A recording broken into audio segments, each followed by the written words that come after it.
भारतीय जनता पक्षाला पेण नगरपालिकेमध्ये त्या ठिकाणी यश मिळालं. उद्धव बाळासाहेब ठाकरे शिवसेनेला शिवधरमध्ये नगराध्यक्षपदावरती यश मिळालं आणि उरणमध्ये शरदचंद्र पवारसाहेब राष्ट्रवादी काँग्रेस पक्ष आणि त्यांच्या आघाडीला नगराध्यक्षपदाला त्या ठिकाणी पसंती जनतेने दिलेली आहे. प्रामुख्याने असं आपण पाहिलं तर सर्वाधिक नगरसेवक हे राष्ट्रवादी काँग्रेस पक्षाचे या रायगड जिल्ह्यामध्ये निर्वाचित झालेले आहेत. महाड असो, श्रीवर्धन असो, रोहा असो, मुरुडमध्ये आमची आघाडी होती त्या ठिकाणी असो, पेणमध्ये आम्ही 6 जागा लढवल्या, त्यापैकी 5 जागांच्यावरती यश भारतीय जनता पक्षाच्या सोबत त्या ठिकाणी आम्ही मिळवलेलं आहे. कर्जत असेल, खोपोली असेल, या सर्व नगरपालिकेच्यामध्ये उत्तमपैकी 7 राष्ट्रवादी काँग्रेस पक्षाला त्या ठिकाणी जनतेने दिले. खरं आहे की आम्ही आणि भारतीय जनता पक्षाने महाड, श्रीवर्धन, पेण या 3 ठिकाणी एकत्रितपणाने निवडणुका लढवल्या होत्या. भारतीय जनता पक्षाने शिवसेनेने माथेरान, कर्जत, खोपोली या ठिकाणी निवडणूक एकत्रितपणाने लढवलेली होती. उरणमध्ये स्वतंत्रपणाने भारतीय जनता पक्ष त्या ठिकाणी निवडणूक लढलेला होता. अशा या सगळ्या पार्श्वभूमीवरती आपण पाहिलं तर मी सांगितल्याप्रमाणे 3 राष्ट्रवादी काँग्रेस पक्ष नगराध्यक्ष, बहुमत तसं बघितलं तर 4थ्या नगरपालिकेमध्ये राष्ट्रवादी काँग्रेस पक्षाला आहे. श्रीवर्धनमध्ये पूर्णपणाचं बहुमत म्हणजे 3/4पेक्षा जास्ती बहुमत श्रीवर्धनमध्ये राष्ट्रवादी काँग्रेस पक्ष आणि भारतीय जनता पक्षाला आहे. पण नगराध्यक्षाची जागा उद्धव बाळासाहेब ठाकरे या पक्षाला त्या ठिकाणी मिळालेली आहे. त्यामुळे जी चुरस जी राजकीय निवडणुकीमध्ये ज्या पद्धतीने निवडणूक लढली त्या पार्श्वभूमीवरती राष्ट्रवादी काँग्रेस पक्षाला पसंती जनतेने दिलेली आहे. स्वाभाविकपणाने महायुतीतले 2 इतरही प्रमुख पक्ष आहेत, भारतीय जनता पक्ष असेल, शिवसेना असेल, त्यांनाही कौल हा जिल्ह्यातल्या जनतेने त्या ठिकाणी दिलेला आहे. श्रीवर्धनच्या निकालानंतर मंत्री भरत गोगावलेंचं असं वक्तव्य आलं की एक चमत्कार होता तो आम्ही केला आणि आम्ही चमत्कारच्या दुसरे करतात असं नाही, आमचं करतो स्वतः म्हणतात एक आणि स्वतः ते उभाड्याचे निर्वाचित झालेल्या नगराध्यक्षांना भेटायला गेले, त्यांचं अभिनंदन केलं आणि त्यांनी स्पष्ट माध्यमांना सांगितलं की आम्ही सर्वतोपरी सहकार्य उभाट्याला केलं. बरं आहे की ज्या कारणावरून उद्धव बाळासाहेब ठाकरे यांच्यातून ते बाहेर पडले किंवा गेल्या 2-2.5 वर्षामध्ये ज्या पद्धतीने नेतृत्वावरती टीकाटिप्पणी त्यांनी त्या ठिकाणी केली, मला त्याबद्दल काही बोलायचं नाही. राजकारणामध्ये अशी टीकाटिप्पणी होत असते. अशा वेळेला त्यांनी त्यांच्याशी त्यांचाही उमेदवार त्या ठिकाणी शिवसेनेचा उमेदवार होता, त्याचं जवळपास डिपॉझिट जप्त झालेलं आहे. धनुष्यबाणाच्या चिन्हावरती शिवधन नगरपालिकेच्या नगराध्यक्षपदावरती उमेदवार उभे होते, परंतु त्यांचं डिपॉझिट त्या ठिकाणी गेलेलं आहे. ठीक आहे, त्यांना आमच्याजवळ लढत देताना पुन्हा एकदा उद्धव बाळासाहेब ठाकरे यांच्या चरणी जावं लागलं, एवढं त्यांनी कबूल केलं. त्याच्याबद्दल मी जाहीर त्यांचे आभार मानतो. महानगरपालिकेच्या ज्या निवडणुका आहेत, एकंदरीत नगरपालिकांच्या निकालाचा कौल राज्यामधला बघितल्यानंतर आता राष्ट्रवादीची भूमिका महानगरपालिकेच्या बाबतीत काय आहे? मी मगाशीच आपल्याला विदित केल्याप्रमाणे आदरणीय देशाचे नेते अमितभाई यांना भेटून मी आणि प्रफुल्लभाईंनी विनंती केली. गेल्या 4 दिवसामध्ये राष्ट्रीय अध्यक्ष, उपमुख्यमंत्री अजितदादा, मी स्वतः माननीय मुख्यमंत्री महोदयांच्याजवळ 2 वेळेला प्रदीर्घ चर्चा केली. भारतीय जनता पक्षाचे प्रदेश अध्यक्ष रवींद्र चव्हाण असतील, गणेश नाईक आहे, गिरीश महाजन आहे, चंद्रशेखर बावनकुळे आहे, चंद्रकांतदादा पाटील आहे, या सर्वांच्या जवळ संपर्क करत एक समन्वय करण्याचा आम्ही त्या माध्यमातून प्रयत्न केलेला आहे. त्याच्यामुळे पुढच्या 2-3 दिवसामध्ये अनेक ठिकाणी एकत्रितपणाने निवडणुका लढण्याच्या दृष्टीतून आम्ही प्रयत्न त्या ठिकाणी करतो आणि 23 तारखेपासून नामनिर्देशन पत्र दाखल करण्याची प्रक्रिया सुरू होते परवापासून. आगामी 3-4 दिवसामध्ये त्यातलं चित्र स्पष्ट होईल. या निकालाचा विचार करता जिल्हा परिषद पंचायत समितीमध्ये रणनीती बदलणार आहे का राष्ट्रवादी? नाही, बदलणार काय, आम्ही आणि भारतीय जनता पक्षाने एकत्रितपणाने दक्षिण रायगडमध्ये निवडणुका लढवल्या. पुढे त्या दृष्टिकोनातून आमची प्राथमिक स्वरूपाची चर्चा भारतीय जनता पक्षाच्या दक्षिण रायगडच्या प्रमुखांची त्या ठिकाणी झाली. एक टप्पा आम्ही चर्चेचा त्या ठिकाणी केलेला आहे. पुढचे टप्पे निश्चितपणाने पुढच्या कालावधीमध्ये होतील. त्या दृष्टिकोनातून सुद्धा उत्तर रायगडमध्ये जिथे आज कारण भारतीय जनता पक्षाच्या रचनेमध्ये 2 जिल्हे आहेत, एका जिल्ह्यामध्ये 2 जिल्हे, एक दक्षिण रायगड आणि उत्तर रायगड.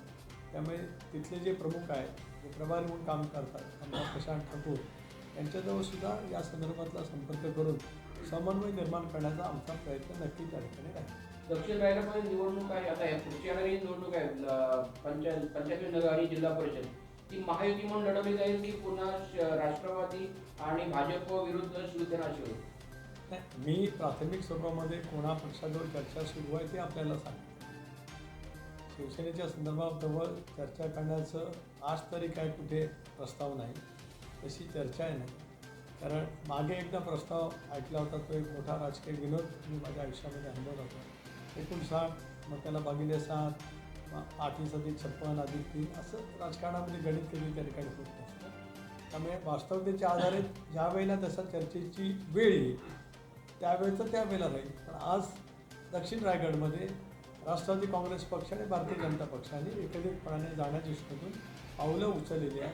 पुढच्या कालावधीमध्ये याला अधिक वेग येईल, त्या वेळेला ते चित्र त्यावेळेला स्पष्ट होईल. ज्या नॅपकिनवर टीका झाली त्या नॅपकिनच्या जागी बघायला मिळाल्या असं उदय सामंत म्हणाले. ते ठीक आहे ना, आता उदय सामंत अलीकडे हे महत्त्वाचे खूप नेते आहेत राज्यातले, त्याच्यामुळे ते बोलतात, त्यांना बोलतो ना, त्याच्यात काय फरक पडतो का? महाड हा ते त्यांच्या मतदारसंघात आहे, त्यांना यश मिळालं, आम्ही लोकशाहीचा कौल मानतो, त्यांचं अभिनंदन करतो. त्यामुळे तो काय भाग आहे. एक असं आहे की राजकारणामधली ती एक वैचारिक टीका होती, त्याच्यामध्ये काय ज्या पद्धतीने माझ्यावरती अघोरी किंवा ज्या पद्धतीने खालच्या पातळीवरती टीका झाली तसा एकही शब्द ना प्रदेशाध्यक्ष म्हणून माझ्याकडनं गेला का माझ्या प्रवक्त्याकडनं गेला. उदय सामंतांनी पहिल्यांदा आपल्याकडे बघावं, पहिली 4 बोटं आपल्याकडे येतात आणि मग इतरांच्याकडे बोट दाखवण्याचा प्रयत्न करावा, असा प्रेमाचा सल्ला त्यांना माझा आहे. कारण तेही समन्वय समितीमधले एक महत्त्वाचे नेते आहेत, त्यांनीसुद्धा काही गोष्टी समजून घेणं अत्यंत आवश्यक त्या ठिकाणी आहे. एवढंच मला त्यांना प्रेमाचा सल्ला द्यायचा आहे. आमच्या तालमीत तयार झालेले उदय सामंत नेतृत्व आहे. आम्ही ज्यावेळेला रत्नागिरीचा पालकमंत्री होतो त्यावेळेला उदय सामंत रत्नागिरी जिल्हा युवक राष्ट्रवादी काँग्रेस पक्षाचे अध्यक्ष होते. त्यांच्या राजकीय जडणघडणीमध्ये माझ्यासारख्याचा खारीचा का होईना हिस्सा वाटा नक्कीच आहे. ते ज्या भूमिकेत आहेत त्या भूमिकेत त्यांनी बोलणं स्वाभाविक आहे, त्याच्याबद्दल माझं हस्तक्षेप वाटायचं काही कारण नाही. माझं आत्ता जे बोलले ते अनकट त्या ठिकाणी दाखवलं, पण बोलताना थोडंसं सामंजस्य, थोडंसं जरा समन्वय, जबाबदारीने बोलावं अशी माझी माफक अपेक्षा त्यांच्यापासून आहे. पूर्वी तुमचा मतदारसंघ सिवर्धन होता, आता आदितीताईंचा तो मतदारसंघ आहे, त्या ठिकाणी राष्ट्रवादीचा पराभव झाला किंवा नगराध्यक्ष सीट आपल्या हातात न गेलेली आहे, कसं बघताय पराभव? एक असं आहे की त्याचा आत्मपरीक्षण त्याचा आम्ही मागोवा नक्की घेतो. पराभव नाही झाला. आपण बघितलं तर 20 पैकी 17 जागांवरती मोठ्या मताधिक्याने राष्ट्रवादी काँग्रेस पक्षाचे 15 उमेदवार निवडून आले. आम्ही 18 जागा लढलोपैकी 15 जागा निवडल्या. 2 जागा भारतीय जनता पक्षाला आमच्या सोबत लढला. भारतीय जनता पक्षाचं पहिल्यांदा खातं शिवदा नगरपालिकेमध्ये आलं. मोठा पराजय नाही झाला.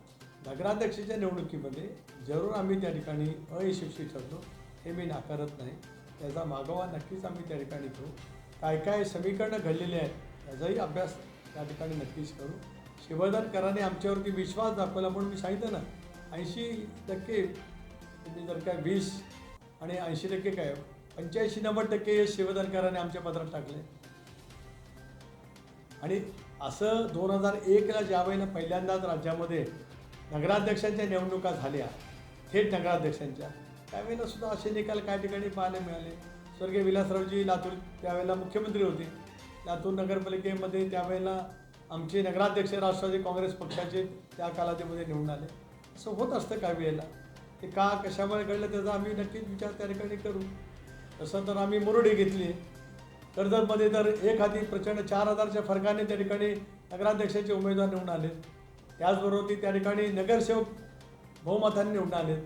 शिवधनमध्ये तशी स्थिती नाही. मी नगराध्यक्षाच्या निवडणुकीमध्ये अपयश आलं हे मान्य करतो. लोकशाहीचा कौल आम्ही त्या ठिकाणी स्वीकारलेला आहे. पण प्रचंड प्रमाणावरचं यश नगरसेवकांच्या निवडणुकीमध्ये शिवधनकरांनी राष्ट्रवादी काँग्रेस पक्षाला निर्विवादपणाने दिलेलं आहे. हे सत्य कोणाला कधी नाकारता येणार नाही. रायगडचं पालकमंत्री जागा शिंदे आणि फडणवीस करत होती, मात्र वैयक्तिक टीका आता कोणी करू नये याची त्यांनी देखील खास सल्ला दिल्याचं सामंत म्हणाले. सामंतांचा आता अधिकार खूप मोठा झाला आहे, त्यामुळे ते सांगतात ते ठीक आहे. सामंतांनी एक उदाहरण द्यावं उदय सामंतांनी की सुनील तटकरेंनी राष्ट्रवादी काँग्रेस पक्षाने व्यक्तिगत टीका केली असं एखादं उदाहरण उदय सामंतांनी द्यावं असं मला त्यांना जरूर त्या ठिकाणी प्रश्न विचारायचा आहे. ठीक आहे, तुम्ही एक प्रमुख नेते आहात, त्याच्यामुळे तुम्हाला स्वाभाविकपणाने बोलता तुमचं ते टी व्हीवरती येणं काय त्याच्यामध्ये मला आनंदच आहे. पण व्यक्तिगत टीका राष्ट्रवादी काँग्रेस पक्षाच्या कुठल्याही प्रमुखांनी या जिल्ह्यामध्ये शिवसेनेवरती केलेली नाही. उलट किती खालच्या दर्जाची टीका टिप्पणी झाले हे आपण सर्वांनी अनुभवलेलं आहे. एक गोष्ट निर्वाळपणाने सत्य, एक टप्पा ओलांडला गेला. आता हे पत्ते पाळलं जात असेल तर आम्ही आत्तापर्यंत पाळलेलंच आहे, ते आणखी दृढ पद्धतीने पुढे पाळण्याचा प्रयत्न करू. कारण टीका ही वैचारिक असावी हे सातत्याने मी त्या ठिकाणी बोलत आलो. आजही माझं स्पष्ट मत आहे आणि उद्यापासून सुद्धा माझं मत तेच राहणार आहे की जे मी पूर्वी घेतलेलं होतं की व्यक्तिगत टीका टिप्पणी न करता विचारावरती टीका टिप्पणी त्या ठिकाणी व्हावी, याच्या संदेह दुमत आठवायचं काही कारण नाही.